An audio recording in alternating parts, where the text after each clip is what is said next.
Balcke has been practicing astrology for almost a decade and is well versed in astrological interpretation from a traditional Western perspective. Through his work as an astrologer, Luke helps clients understand the patterns and cycles in their lives and provides guidance on how to navigate them. In addition to astrology, Luke is also trained as a Reiki practitioner and energy healer. He offers past life regression therapy, which can help clients to explore their past lives and understand how they may be impacting their current life. Luke's approach to healing is holistic and grounded in a deep understanding of the mind-body-spirit connection. Hi, Luke. Welcome to Heart-Led Changemakers. Thanks for having me, Maryanne. So one of the things I've been busting to talk to you about is past life regression. From experience, I know that it's a powerful therapy and it helps you uncover lots of patterns that you may not have been able to understand why they're there. How do you facilitate that with your clients? Yeah, so it's a interesting sort of what we call that methodology technique. I first sort of come across that about 2019, and I was already practicing astrology. I was Reiki tuned, and I was watching a guy online talk about regression therapy in the US, and he's a bit left of center like me, and it really inspired me, and I sort of started looking into it. And he'd spoken about how he was trained in the Dolores Cannon technique. So I started looking into that and started looking into it more and more and more. I was really intrigued. And then I found when I was going through this, I was living in Melbourne, and I found a practitioner down there who does the quantum healing hypnosis technique, which is I'm now trained in that. And I went through my own past life regression with her, and it was pretty phenomenal. I had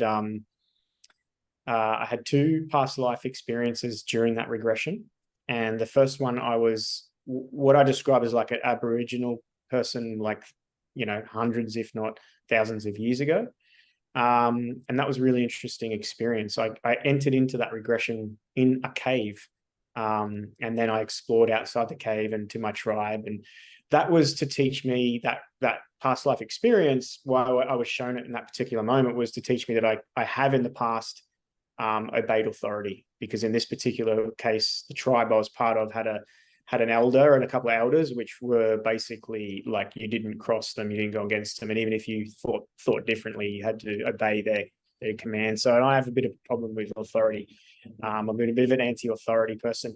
I don't mind rules if they make sense, but if they're ridiculous rules and someone's trying to tell me just because they're in a position of authority, I'm a bit like, get fucked. Yeah. So that was an interesting regression. And then I went out of that past life experience and into another one where I was being hung in a town square. So I look at that maybe, somewhere middle of between like, maybe 1,000 years ago, something like that. And I was being hung because I was on the outskirts of this particular town with my family, and I was stealing food for my family. And the reason I was stealing food, because we went back in the regression, and in what had happened was the little community and village I was living in, there was a bushfire that came through and wiped everything out. And when that happened back then, you had to walk away with nothing, clothes on your back. So my little community village, my family was starving, and we were on the outskirts of a town, and I'd hide and sneak into town and take food. And then I got caught doing that, and that was death penalty, hanging in the town square as a warning to other people. So that was about, making sacrifice. And also, it was also an experience that I had to go through, knowing what it is like when we as a humanity disconnect from humanity. In fact, all I was doing was trying to feed some humans, right? And because I didn't have any way to buy food, I didn't have any employment, I didn't have a home or anything, I had to take it. And the penalty for that, because it didn't follow the rules and fit in with what we have, or they at that period of time had suggested is how we're supposed to function here on Earth, then I was killed as a result. And that was interesting, because that sort of irks me quite a bit. And I've had many other past life experiences. I had one where it was like 100 lifetimes ago, where I was witnessing the cataclysms going on the earth, and I was given the knowledge of what that looks like and feels like, and that was because humans' disconnection. And here I was going through a personal experience being killed in a life because I'd taken food. And really, if you think about it, that's a basic fundamental human right, is to be able to survive. And to survive, we need food and water and shelter. Yeah. And we still haven't worked that out and how to do that without it being somehow connected into some economic system, which I understand that, to a degree, there's got to be, the law of equivalent exchange. Can't just take without giving something as well. But this whole economic sort of understanding and the way in which we live here is not equality for all humans. It doesn't provide our basic human rights, which is, in order to survive here, you need food, you need water, and you need shelter. And you could argue that, okay, we'll look at nature, and nature just has to survive. And yeah, okay, I agree with that to a degree, but also think that we've become human and civilized, and we have a more awareness and consciousness and the ability to communicate, and we also congregate, and we can come together, and we can invent things like, electric cars and so-called fake spaceships, but and airplanes and all those types of things. But we can't work that out as a collective. Like, there's only one human race here. We're all one human race. So anyway, that was a past life experience to teach me that experience. And after I had that experience, I sort of said, right, I want to learn this technique. And because I was in this sort of industry, if you like, spiritual support, guidance, that type of thing, it made sense to me. And it was another thing that I can offer within the work that I do, which creates a more holistic approach, which is to help people through their awakening journey back towards their home, which is their heart, and which is their self, and then how to integrate that back into their lives. Sometimes people get to certain points along their path and their journey where there's a roadblock, there's a challenge, there's an obstacle they can't get through, and they can't understand how, why it is there, where it came from. They have no memory, and that's what regression therapy is really good for, because a lot of the time it's not actually being something that you've been experienced in this life. It's something that your soul has remembered from a past life, and when you come into this physical body, your soul is entombed in this physical body. So even though you consciously might not have memory of the experience, your soul does. And because your soul's living in your body, or your soul and body are united at least, then your body can respond as if that reality is real, which is an interesting thing. So, you can unconsciously or subconsciously respond to a particular threat or a challenge in a particular way that your body is doing, because it's thinking that the same experience that happened 200 years ago is happening now. So what a regression therapy offers is the ability to bring awareness around what that is and how has that come about. And often too, just the awareness and going through the experience is enough for a person to have a bodily reaction and a release. And often after regression therapy, people have like big, deep, cathartic emotional releases. In fact, sometimes it can happen on the regression table. I've had a couple of clients complete breakdown, hysterical, whilst they're in the regression, in the hypno stage of it. And it's an interesting thing. It's like, okay, well, whatever's they're experiencing, because there are some skeptics to this method, but whatever their experience is profound enough to make their body actually shift and release that energy. So it's phenomenal. People that I regress, they go sometimes into past lives. Sometimes they'll go off planet and go into other realms and experiences. I have one particular client that's constantly going into, non-human realms of reality and having conversations with beings and all sorts of intelligences. Some people go back to early childhood experiences when you regress them into this life because there's something blocking them from going beyond. Usually it's deep trauma. Some people go forward too. I've had some people go forward into other lives, the future lives or future of this life. It's an interesting process. My job is to facilitate their journey, not to guide it.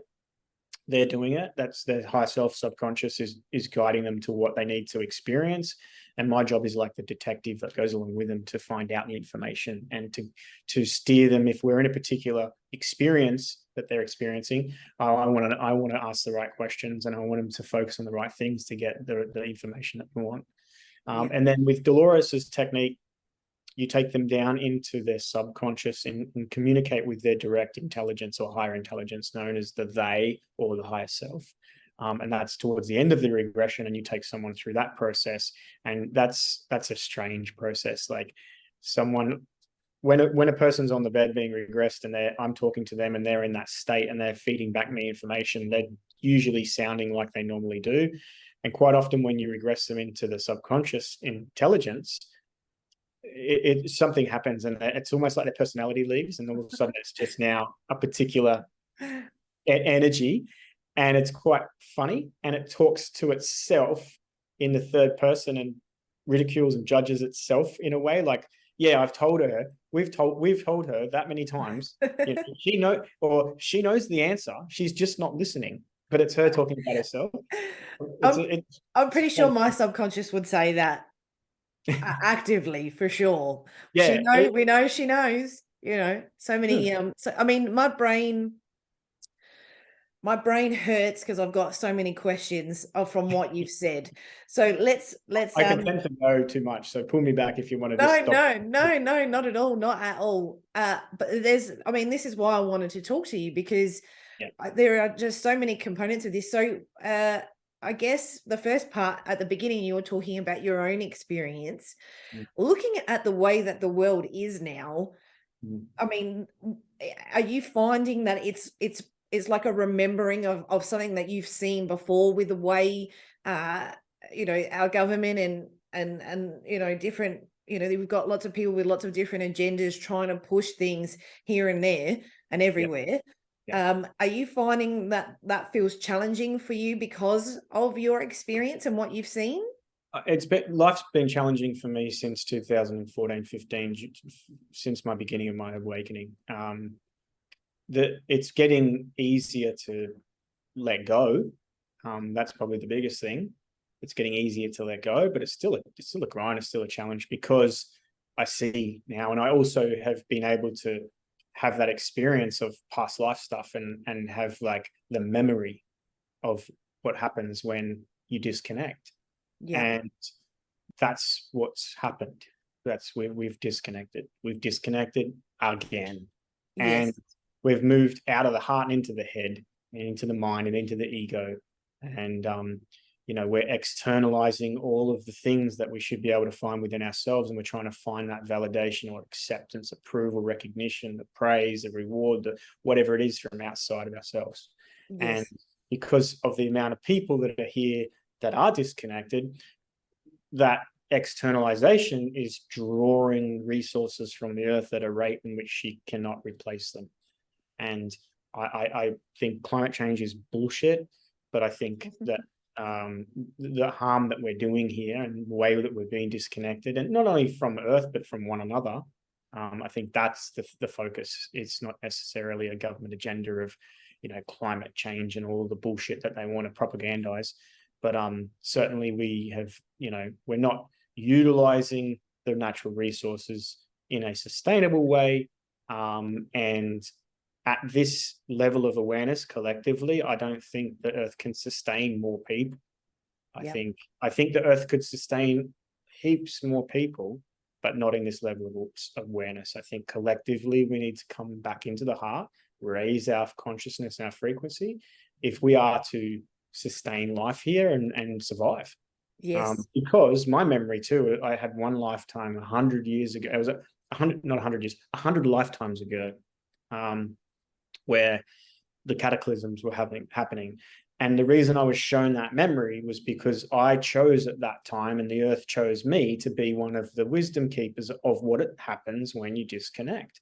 And it's what happens is the earth will, and the cosmos will work together to remove the threat. And that's the thing that will happen again here if we're not. And you look at all of the North American, Indian sort of prophecies and things, and they all suggest the same thing. So, with regards to the work that I've done and my own personal work and where I see the world at the moment, I'm like, COVID was a wake up, but I think COVID was the wake up to the final people that are going to wake up. And that's like, you have to wake up now. And the awakening process, yes, it's a game and it's rigged and it's all these things, but the awakening process is to know that we're not supposed to live the way we're living, and there is a better or a different way, and it comes back to the heart. And now what I'm finding for people post-COVID is, for those on their awakening journey, is that it's really time now to integrate that and to come into integrity with that perception that you've shifted. Like, you've got the awareness now, you actually can't, wait for the next thing, or it's going to change, or you actually have to step back into that with integrity and start living in alignment to what your heart says and what now. It's no more, well, when's the next thing, or what's the next conspiracy, or where are they fucking us in the next place. It's like, you know what, it's externalization. It's coming back now to home. Yes. So really, really important. We can talk about that later if you like, in relation to astrology as well. But yeah, definitely. Yeah. But I mean, it's easy to stay in that cycle of just looking at what's going to happen next, and driving yourself insane. And one of the reasons why I started this podcast is because I want to embody that change now. So I want to live as though things have already changed. And it's funny because just taking that small step and actually talking to other like-minded people, I'm paying less and less attention to the shenanigans and the stories that are happening. And even people who used to agree with the same story are saying different things now, and so you don't really know what's real, but what is real is you, and what's real in your heart space, and in what's your integrity, and what feels right in your body and in your soul. And that's why a lot of the work that all of the work that you do resonates with me, because that's how you're teaching, that's how you're sharing, and that's how you're communicating. And it's brilliant. Thank you. You're welcome. With themes, do you find that with the past life regression in particular, that there are themes with your clients, or is it just random? The theme in their past life, so from client to client, they're generally in astrology work, there's cycles and themes of clients. So I have a run of clients all going through the same shit all the time, and then they will shift, and now they're going through this thing, and now they're going through this thing, and it's one of those things. Often too, I'll be experiencing it in some degree in my life as well, because as within, so without. So Sure. that tends to happen. And with the regression work, the theme that is tied into their regression experience is directly linked to where they're at in their life. And their subconscious will only show them experiences or lifetimes that are relevant to what they need to do or work through at the moment. And that's really evident too when you contact people, their subconscious. I get my clients, before they come in for a regression, to write down a list of like 20, 30, 50 questions that they might have if they were. And I tell them, if you had access to your higher self and you could ask it, that its intelligence knows all, sees all, everything that's ever done, ever happened, all of it, what questions would you want to know? Yes. So then people come with the questions. Then during the regression, I'll have their question sheet. When we get to the part with the subconscious, I will ask, I reframe it, but I have a conversation with their subconscious based on their questions. And quite often, if they've written a question down that they're not ready to hear, or they're not at this stage where that's even irrelevant, the subconscious will just say, they're not ready to hear that.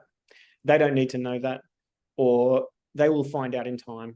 Like that, it's very clear. Like, it's like you're only going to be shown, you're only going to be given, you're only going to be aware of what you need right now. Yes.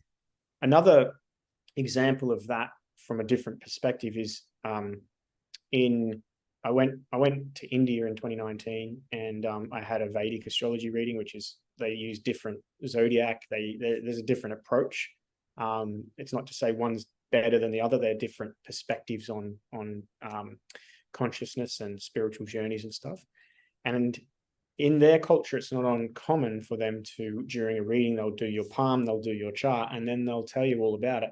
Quite often they'll tell you the age you're going to die. And that's a bit confronting for a lot of people, because they're like, I don't want to know that. And that's one of those things in our culture, and especially in the West, a lot of that information people aren't ready to hear. They don't want to know. And it's the same with the regression. Sometimes there's stuff that it's not useful, that it's not going to be helpful, or it could be the opposite. It could be quite harmful for you to be exposed to some things. I find that when I do regress people and they can't get into a past life because they're stuck in an early childhood experience, usually it's because there's some deep trauma and they can't see beyond it. They have to clear that before they're able to access beyond it. So yeah, with people, they come in, the themes that they're going to be shown with their past life experience relate specifically to whatever blockage or challenge they're going through in their life. Another quick example, if I can, I had one client who was in a relationship with a man, and she'd been in this relationship for about a year, but something didn't sit right with her. And she came for an astrology reading to begin with. And in the astrology reading, we established that for 50% of the relationship, he actually wasn't there. He was only telling her where he was. And it didn't really cross her mind to think that maybe, like, is that accurate or true? And this feeling she was getting was something wasn't right. We were able to highlight the fact that, well, what is he actually doing when he says he's here, or he's doing this, or he's doing that? Which she went away and she was like, yeah, that's, I hadn't been aware of that side of it or the way to look at it. So a couple of weeks later, she came back for a regression. And when we did the regression, she went into this experience where she was shown a house. And as soon as she saw the house in a vision, she was shaking on the bed, literally shaking with fear. So we have techniques to sort of help people through those experiences in a regression so they don't really get overwhelmed, but sometimes it's good for them to release the energy that's there as well. Anyway, it turns out that she'd been in a past life, she'd been kept in a house, locked downstairs, never allowed upstairs, wasn't allowed outside unless she was with her partner. He'd abused her, demeaned her physically, mentally, all sorts of abuse. And she'd pretty much lived in this house her whole life in fear of him and fear of going outside. And she finally got the courage up to leave that house. And the lesson of that life was to realize, don't wait around in a situation where it's not good for you. You can go. Anyway, she left in that life and was killed as a result, but she was free of that pattern, Anyway, in this life, that life, we asked, is there anyone from that life that's in this life? And the man was her new boyfriend. And in that life, he had kept her hidden from the world and had kept half of the house where she wasn't allowed to go. And in this life? In that life. Oh, in that life, yeah. I was going to say. Half the house, there's a house, you're not allowed upstairs. So half the house, you don't get to go in half the house. Here he is in a relationship with her. Half his life, for a year of relationship, half the time he wasn't there. He was, well, I'm at my mum's, or I'm over here, I'm doing this, I'm doing these things. And she didn't even question it. Yeah. And the reason she hadn't questioned it was because there's a subconscious connection to you die if you do. Yes. So we cleared a lot for that lady, and she went home and ended the relationship. Yeah. And she did so karmically free. In other words, it wasn't her karma that was being repaid, it was his karma to her. But yes. He was the same pattern. So do you work with clients in group settings when you do past life regressions ever, or is it just one-on-one? Just one-on-one. Yeah. So when I had it's interesting because I've had both. When I had my awakening, which started in Melbourne or just before, I was learning to read tarot. I was learning to meditate. I was doing, I was learning about crystals and all the cool things at the beginning there. And then the same lady who was teaching meditation and tarot, she was holding weekend past life regression workshops, a lot to do with love and romance and so forth. And there were groups of 10 women that, we'd spend the sort of weekend with. And on both days, I mean, it was just so surreal that out of 10 women, 4 of us saw the exact same thing. Like we were all there together. It was just mind-blowing. And to this day, I'm still friends with those people because you can't know that in your soul. Like, there's no way someone can see in your mind that's lying down next to you with their eyes closed and is describing in the nth detail what you have just seen. Like, you can't just go, oh, well, lovely to meet you, never going to see you again. Like, you just, it's like impossible. And it was so surreal. But in one of those well, there was a couple of instances, but one of those regressions, I saw that my brother one of my brothers in this life has been stepfather, father, adopted, parent, all these different roles, father-in-law even. And it's strange to me because he acts like my dad, more like my dad than my dad does in this life. And for the longest time, I was never really able to understand why the hell he was behaving like that. And for the most part, so much frustration, because it was like, you can't tell me what to do. You're just my brother, my younger brother, even, it's like, oh, hell no. But after that, it helped me become a little bit more compassionate to why he is the way that he is. Not that we've ever been able to have that kind of conversation, but it's amusing to me to know that. And then being able to pull back and see people that you've been connected to before in this life. There was one that we did where, we were being shown a romantic interest in a past life that we know in this life. And that was sad because, we were very in love in the past life, but in this life, he's married to someone else. And so, your heart and your soul is sort of in a conflict, and your conscious mind knows, obviously that's not logical. You're not meant to be together, but your soul is still sad in a way, because you're like, okay, well, that was a time. I'm assuming that your clients, when you talk to them, they're having epiphanies and understanding like that. Yeah, absolutely. Big ahas, big. That's like astrology and the regression stuff. Even in Reiki sessions that I do, people have the download or the aha or the breakthrough, and often that's what it is. It's just like we're stuck with a limited perception, and when we have more information, we can change our perception. Yes. And once we do, we change our perception, we change our reality. So it's the stories we tell ourselves and the meaning we give to those stories that rules and makes our life, right? So if you're in a difficult situation, or if you're not feeling good about yourself, or you're depressed about something that happened in the past, you got to look at the way you're looking at it. You got to be able to challenge that narrative, that perspective, that story, that meaning, so that you can transmute it and shift beyond it. And there's a narrative out there, absolutely. There's multiple narratives all the time, always operating, especially think about COVID and what was happening with the narrative, right? Yeah. That's how they control people, is the story. Yes. It's just someone's fucking story. Yeah. So when you wake up, you realize, I don't fucking write my own story. Yeah.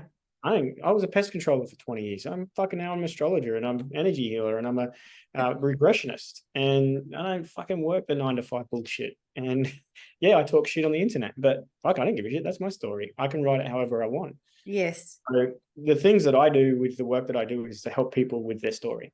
And the beauty about the astrology aspect of it too is that I can see their story.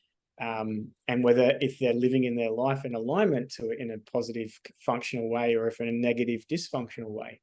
So it's like, I can, when I look at someone's chart and I'm doing a session with them, I see the potential, I see the good, I see where they're like, yes, that is you, go in that direction, absolutely. And I can also see when it's like, you should work on that. That's probably ego work that needs to be done there.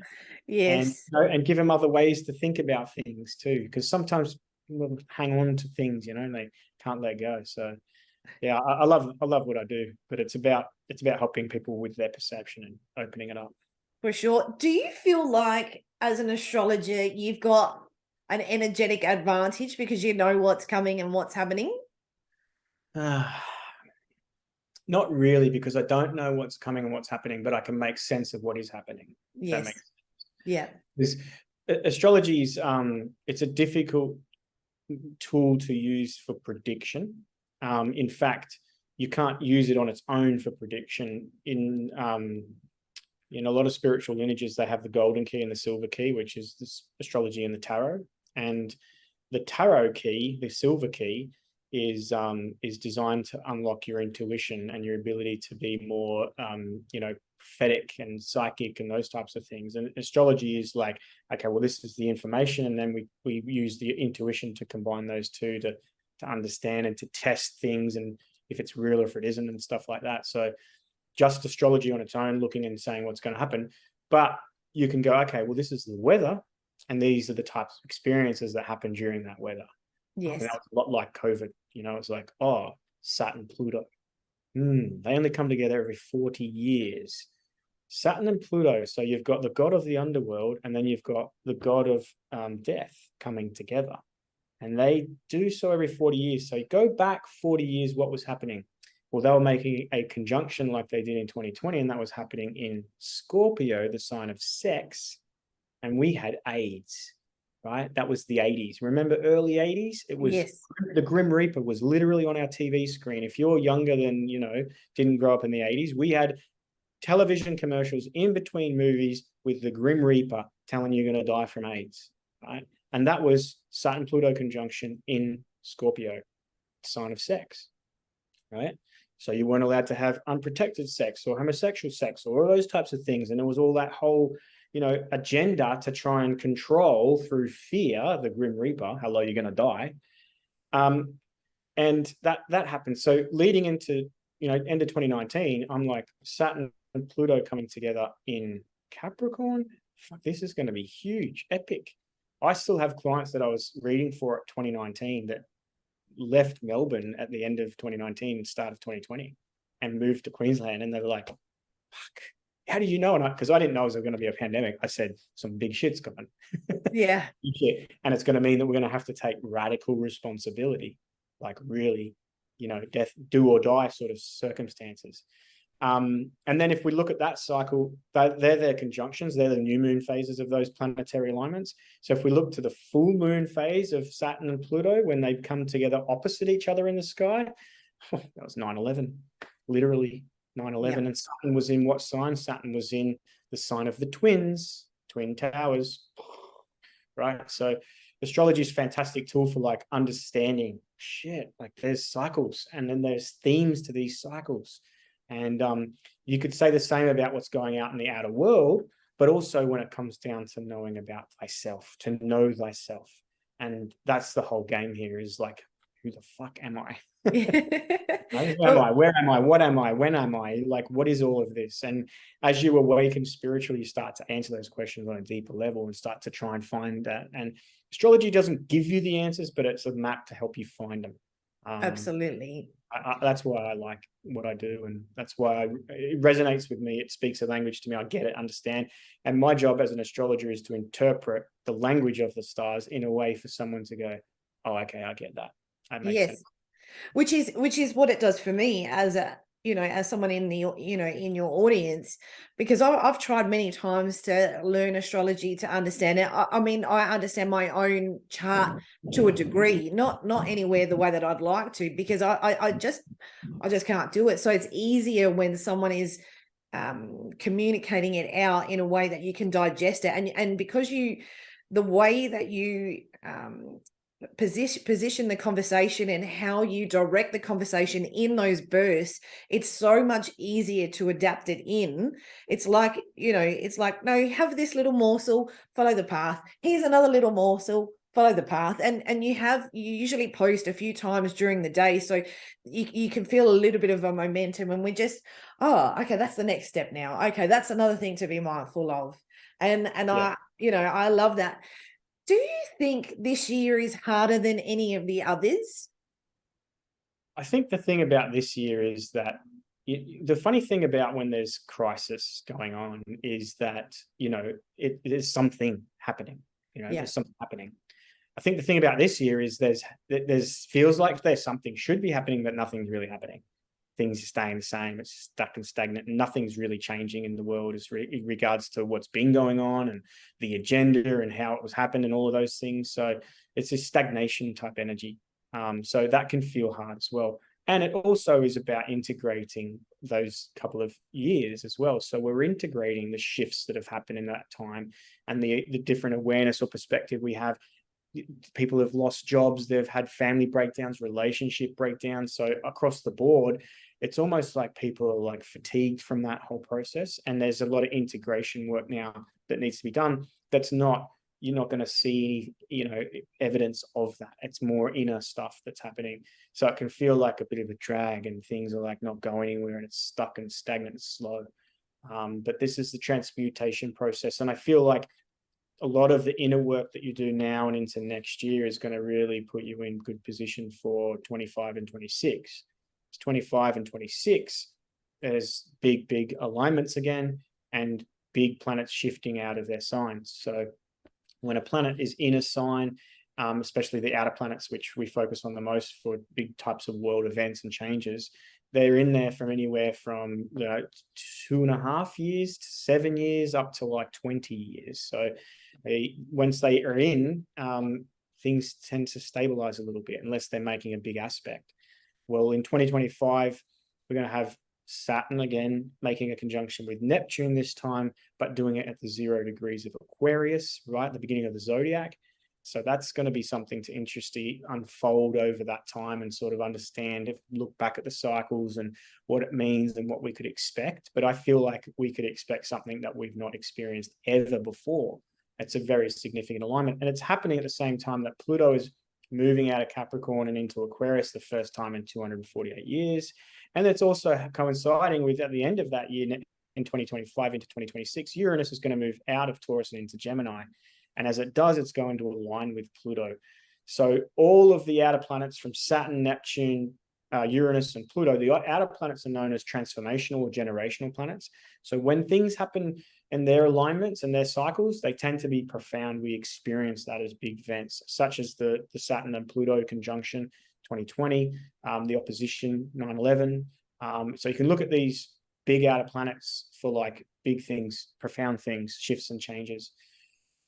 It's up to us, though, at the end of the day. And when we look at the world and we look at the state and we wake up to the game that's being played on us, it's up to us to disconnect from that. It's up to us to align to ourselves and integrate. It's up to us to not continue to do what we've been doing when we were before we were awake, which was to externalize everything. It's now to come back and take responsibility and ownership. And I say it all the time, you've got to be the change you want to see in the world. And the work you do now to ground that and keep life simple and focus on only what really matters at the end of the day is going to put you in good position over the next, few years ahead, because the world is dynamically changing.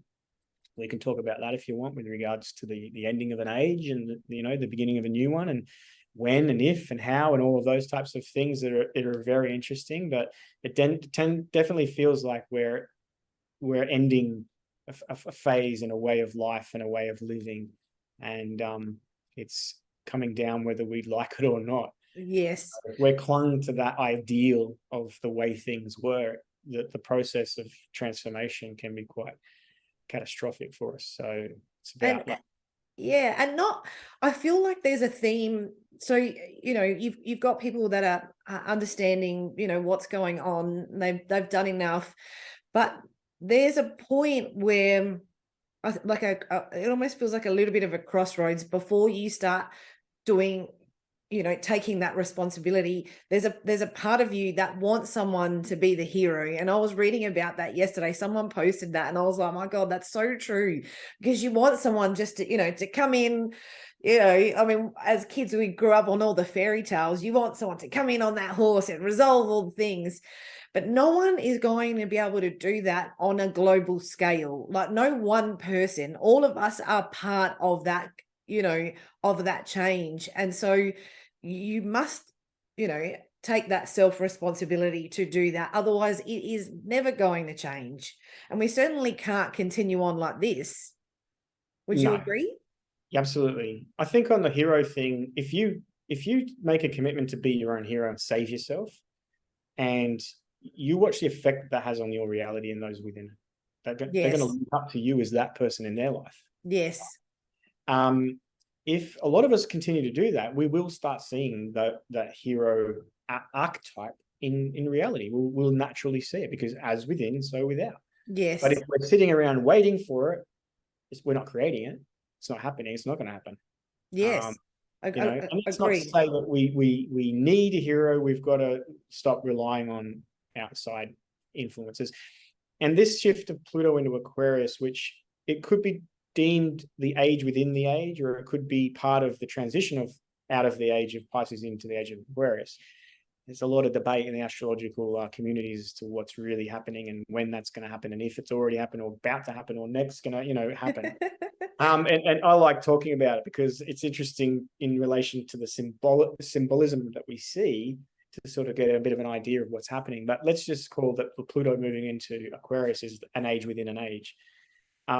Aquarius is equality for all, right? Aquarius isn't the hierarchy of, the us and them or the pyramid of like control. Aquarius is like, we've all got to come together. We've all got to unify through community. Yes. And we do that through the heart, so we can't, unless we're rocking our center and our heart, we can't come together because the mind, it will oppose and reject and polarize itself against things all the time, because that's what the mind does to work things out. Well, there's only one heart, right? There's only one heartbeat.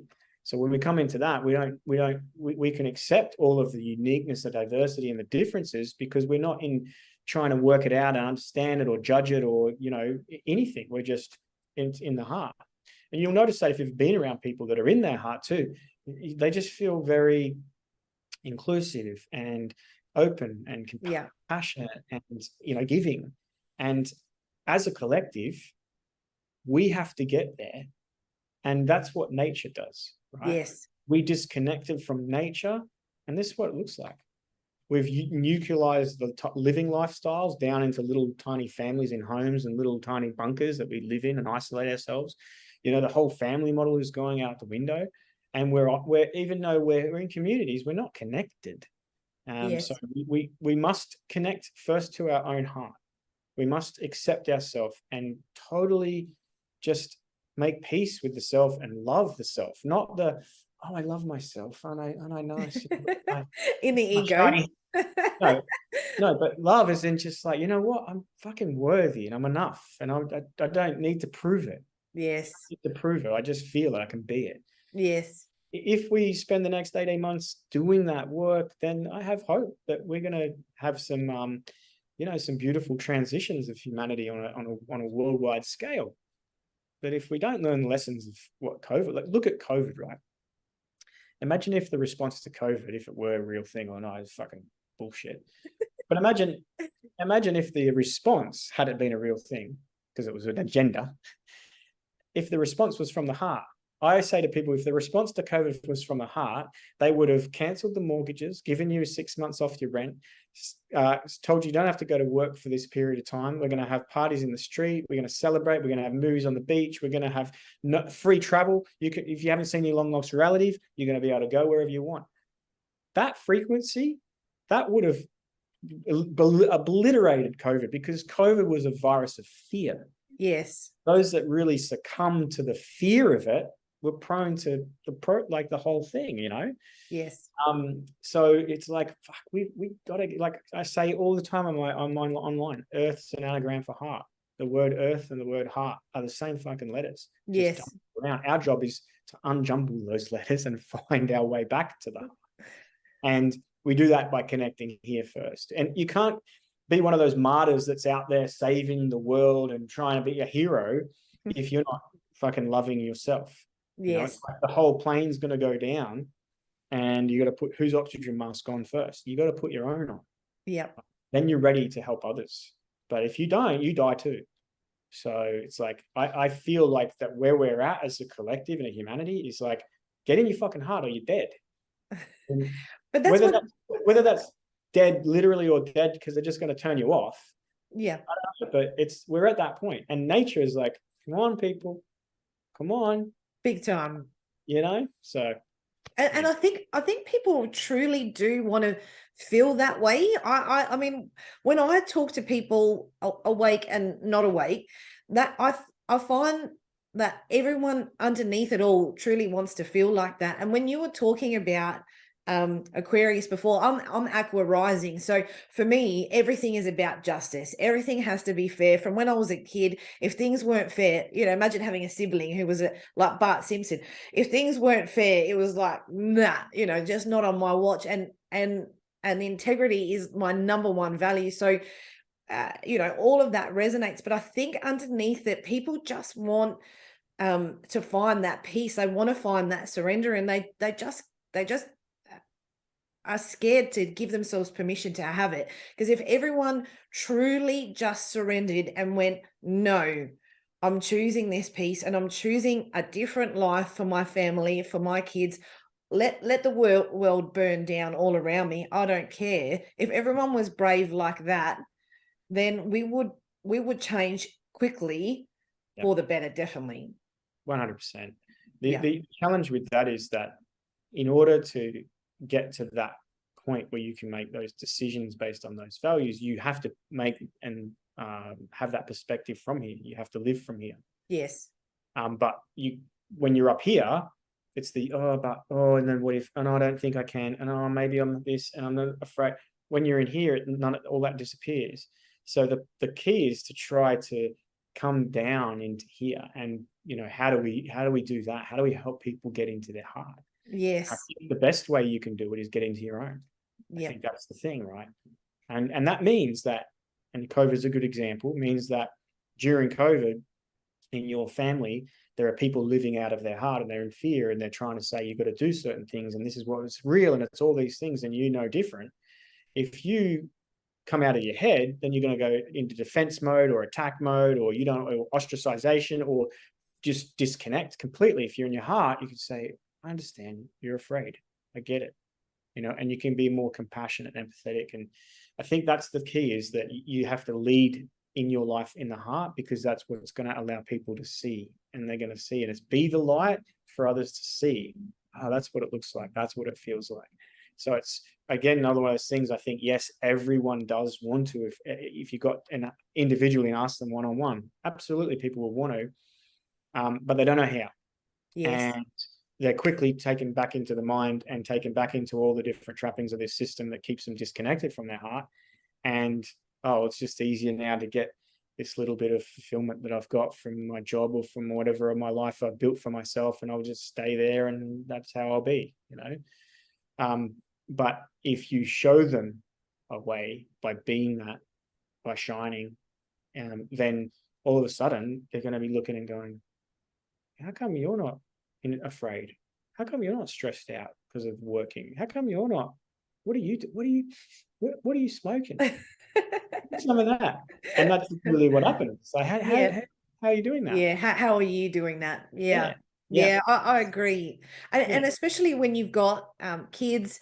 I don't have any kids, but I've got a niece who, all the decisions I make are with her in mind. I want to show her a different way of operating. I want to give her all the possibilities against the trauma and things that we've experienced. There is always a choice to do something different, to grow, to heal, to step deeper into our heart and deeper into ourselves. And I continuously challenge her. She's nearly 19, so I mean, with everything else it's tough, but I do try where possible to lead by example. And I think if we all continue to do that, we're going to be better for it, definitely. Yeah, absolutely. We all want the best for our kids, whether we have them or their, relatives, or even just kids in general. Everyone wants the best for their kids. And the thing about that is this: they'll be fine. They'll be fine. It's us we need to worry about, because the kids are modeling themselves off us. Yes. That's what they're doing. They're modeling themselves of us, whether we like it or not. They're either modeling ourselves because they've got a good example and they want to be like you, or they're modeling themselves being the exact opposite because you're a prick and they don't want to be nothing like you, but they're modeling. So if we want our kids to live in a better world, if we want them to have love, if we want them to experience less of what we've had to endure, we have to model it. We have to actually be it. We can't be, I'm doing this for the kids, but then for yourself, you're not doing anything, Yes. You've actually, let's fill your own cup, right? Fill it up so it's so full and it's overflowing. And when it's overflowing, your cup overfloweth, and then you can giveth. Yes. Right? And, just to tie into that, this year we've got a Venus retrograde coming up. Venus is now in Leo, so Venus is going to be in Leo for 125 days up until October the 9th. And the Venus story, she goes from an evening star through this period, she'll transcend into the underworld, be purified by the sun, and then she'll rise as the morning star. And this cycle of Venus through Leo is about reshaping your self-image and the way you express yourself to yourself and in this world through the lens of the heart. And the question to ask yourself is, if you absolutely loved yourself unconditionally, if you loved your life unconditionally, if you love this world unconditionally, if you love the people within it unconditionally, how would you look? How would you feel? How would you see yourself? How would you express yourself? And this process of change and transmutation is what this alignment or this retrograde phase is going to offer those that want to do that. And that's what it is, because everyone benefits when your cup's full, and it's full because you're giving to yourself in that way from this place, and you feel connected to the heart, and the heart is beating in the body like dum, dum, dum, dum. So you're coming into the body and just loving who you are and the way you feel. Everyone benefits. Everyone benefits. You're going to be in a much calmer state. You're going to be much more able to decide what's good for you and what's not.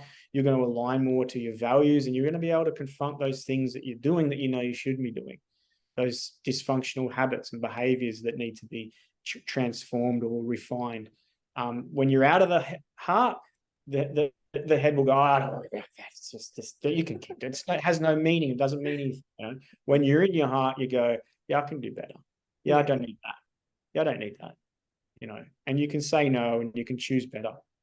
So it's super important. Absolutely. So as a change maker, a heart-led change maker, definitely, what do you enjoy most about that? I enjoy changing, like seeing other people change and grow.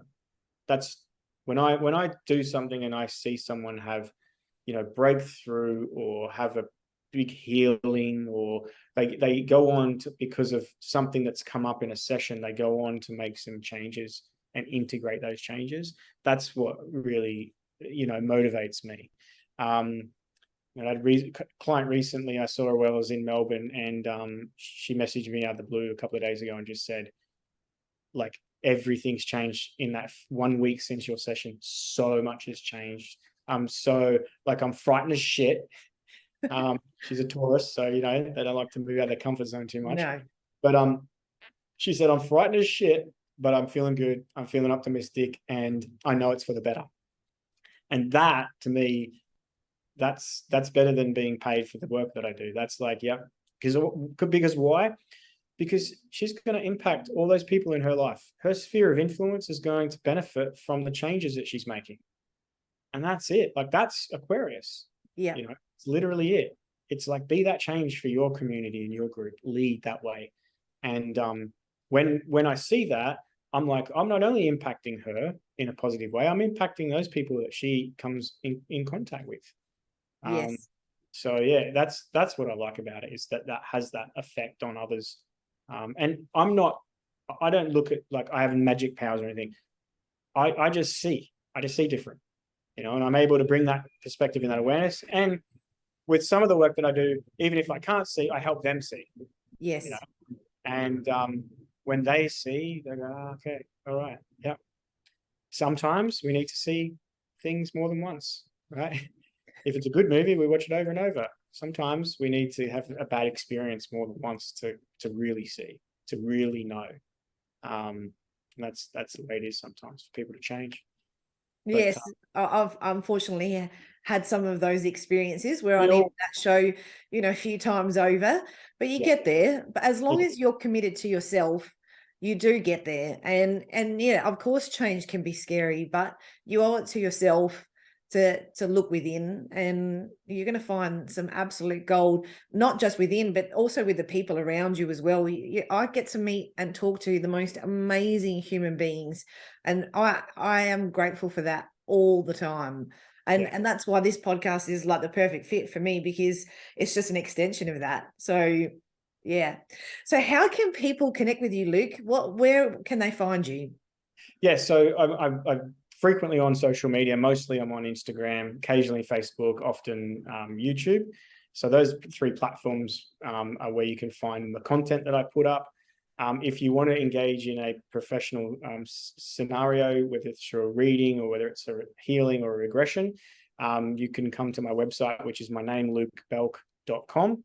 And you can find out all the information there. I read for people. Some of the work I do is online, and I can do that all over the world. The astrology, some of the healings and clearings. The regressions at the moment, I'm only doing face-to-face, but that'll change sometime this year. And I'll be able to do remote regressions. And I often do workshops as well. I've got one coming up actually next month, which is a foundation astrology course like you spoke about before with regards to how do you approach learning astrology? It's so overwhelming. Well, I have put together a workshop for exactly that purpose, because so many people come to me and go, I want to learn. How do I learn? Or there's too much, or I don't know which way to go. And I've developed 3 sort of key components to approach astrology. And if you start that way and think of it from these perspectives, you tend to, reduce the amount of time it takes you to learn, and it makes it much easier because you understand it easier, more quicker. You get ways to understand it. And even if you're in a situation, you go, I don't know what that means. It's not about trying to find the meaning of something and finding in a book what it means. It's how do I understand what that means by using the symbols, by using the archetypes. And I put together a workshop so that I can teach people that, because I find if I can teach people how to learn, then they go away and learn, right? And yes, they go away and teach. And absolutely. it's another sort of exponential effect. Yeah. That sounds wonderful. Thank you so much for joining me on the show today. I've loved our discussion. I could ask you maybe 700 other questions, but I won't. You are an absolute star. I look forward to seeing more of your posts, and it's like an external support. I feel like we should be paying for your social media messages, because they're like little mini therapies. And I love that, but I'm looking forward to seeing what's to come over the next few months. And that was a really good recap about what's happening with Venus in retrograde until October. I love that. What would we be choosing if we were loving ourselves unconditionally? And I think that's a really good reminder for anybody who's listening, is what would you choose? How would you feel? Where would you go spend your time? How, what language would you be using? All of the things, just coming back to that unconditional love. And then, if we're all doing that, then this world will change a little bit faster. Yeah, absolutely. Yeah. For sure.